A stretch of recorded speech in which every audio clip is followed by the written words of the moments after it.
Hey guys, welcome back. Today we're going to do Ragnarok issue number 10 by Walter Simonson, drawn and written. Let's dive in. So we begin here. There is people putting little force hammers here. It looks like a shrine or something like that. And then he's been taken by the Draugr.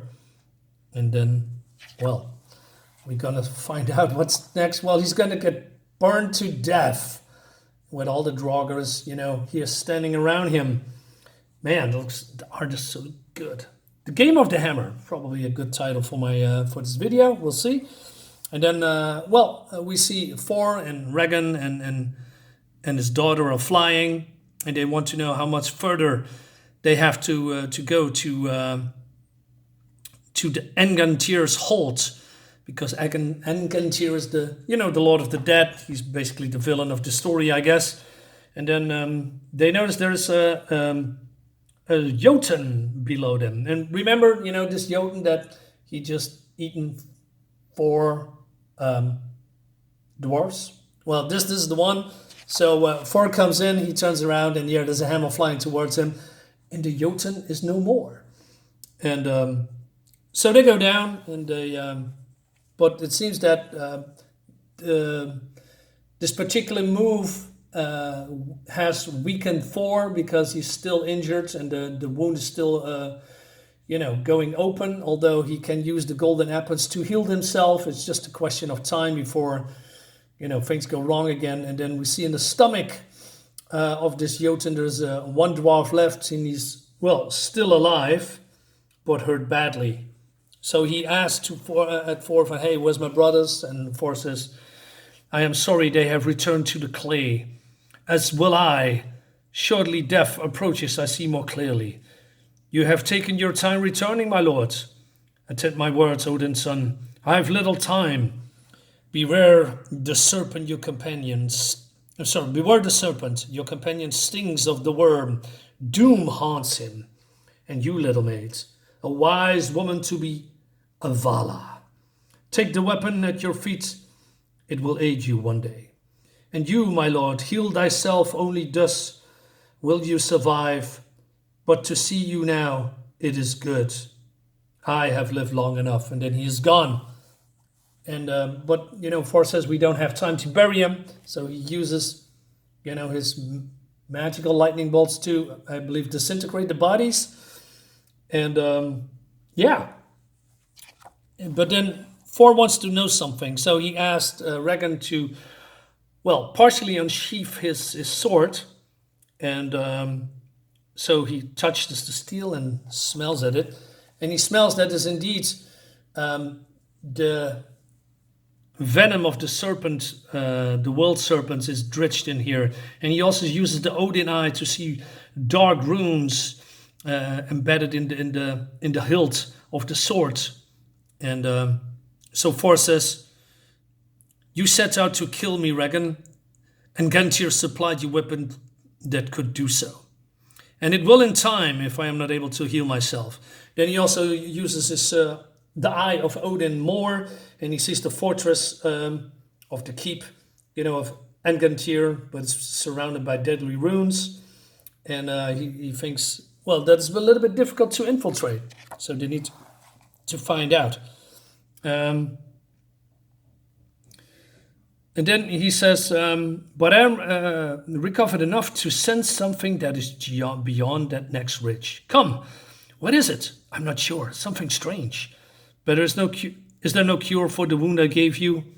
I will grow weaker with time. The black runes are enhancing the serpent's poison and preventing my healing. I will join my family in death. I have only one hope. Engantir must die.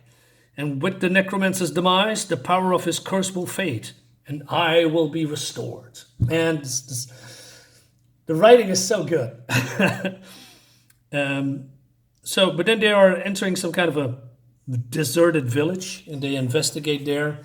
And Thor sees that there is amulets, thousands of them, fashioned after Mjolnir, which is strange, according to him. And then they see something a little bit further. We see the Draugr, and the narrator says, the chanting begins quietly, almost imperceptibly.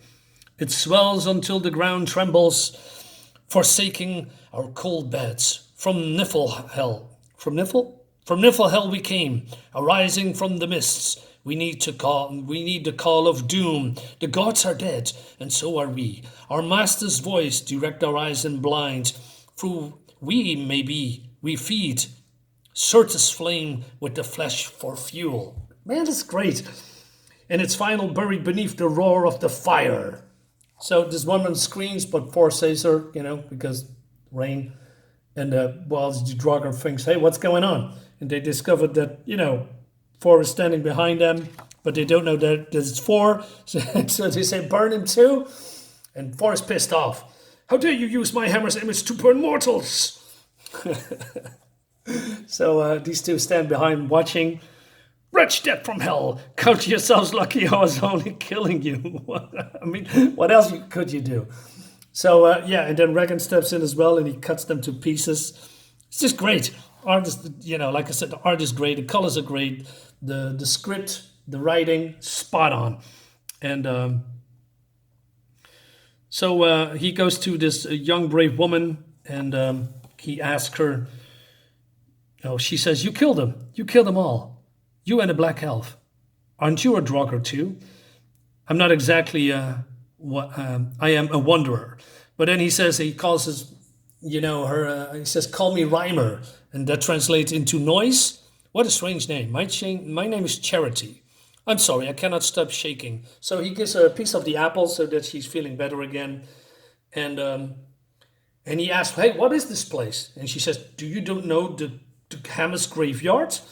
And she tells the story about the village that was filled once with people and normal people like farmers and smiths and cooks who trusted the gods and maintained their altars, even after the death of the sun and moon. But once the twilight descended and the gods were gone, evil came. A large company of armed Draugr sent by the Lord of the Dead stormed the village.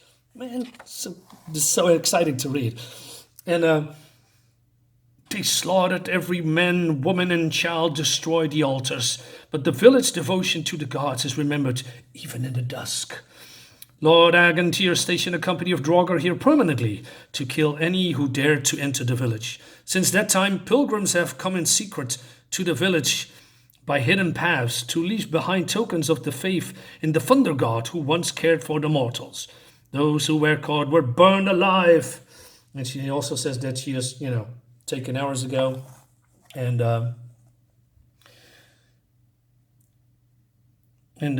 she's basically saying that they are strong people and that they continue to, putting the hammers there, for faith reasons. And then Thor says, so you come to leave your gifts, even though the gods are gone. What other hope do we have? And Thor says, Charity, the day may come when you can visit the village openly, but that day is not today. Spread the word to everyone. Do not return to the Hammer's graveyard until the world is changed again. And he said, do you promise? And she says, yeah, all right. Good.